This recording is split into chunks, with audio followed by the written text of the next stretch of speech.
Sukanya Samriddhi Yojana versus mutual fund ఏది best investment option తెలుసుకుందామా? మీకు ఈ రెండింటి గురించి తెలియకపోతే దీనిపైన ఆల్రెడీ మన ఛానల్లో వీడియోస్ అయితే ఉన్నాయి, వాటిని అయితే ఒకసారి చూడండి. సుకన్య సమృద్ధి యోజనలో అట్ ప్రెజెంట్ మనకు ఇంట్రెస్ట్ రేట్ అనేది 8.2% అయితే ఉంది. మ్యూచువల్ ఫండ్లో మనకు 12% రిటర్న్స్ వచ్చే అవకాశం అయితే ఉంటుంది.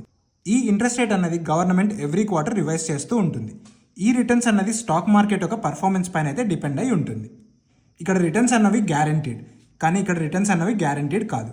ఇక్కడ ఎటువంటి రిస్క్ అయితే ఉండదు, ఇక్కడ కొంత రిస్క్ అయితే ఉంటుంది. మార్కెట్ పెరిగినట్లయితే మనీ ఇన్వెస్ట్మెంట్ కూడా పెరుగుతుంది, అదే మార్కెట్ పడినట్లయితే మనీ ఇన్వెస్ట్మెంట్ కూడా పడుతుంది. ఇక్కడ లాక్-ఇన్ అన్నది అయితే ఉంటుంది, అంటే మన మనీని ఎప్పుడు పడితే అప్పుడు మనం తీసుకోలేం. దీనివల్ల పాజిటివ్ థింగ్ ఏంటంటే ఏదైనా అన్నెసరీ ఖర్చులు ఉన్నప్పుడు మనం మనీని విత్డ్రా చేసుకోలేం, కాబట్టి మన మనీ సేఫ్ అండ్ సెక్యూర్గా గ్రో అవుతూ ఉంటుంది.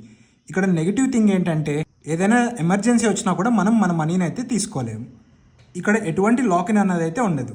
దీనివల్ల పాజిటివ్ థింగ్ ఏంటంటే మనకి ఏదైనా ఎమర్జెన్సీ వచ్చినప్పుడు మనం మనీని అయితే విత్డ్రా చేసుకొని వాడుకోవచ్చు. నెగిటివ్ థింగ్ ఏంటంటే అన్నెసరీ ఖర్చులకు మనం మనీ విత్డ్రా చేసుకొని వాడుకున్నట్లయితే ఫ్యూచర్లో మనకు మనీ ఏం మిగలకపోవచ్చు. ఫర్ ఎగ్జాంపుల్, మీరు ఒక 1,50,000ని ఎవ్రీ ఇయర్ ఇన్వెస్ట్ చేస్తున్నట్లయితే సుకన్య సమృద్ధి యోజనలో 21 ఇయర్స్ తర్వాత మన దగ్గర 69 lakh రూపీస్ అయితే ఉంటాయి.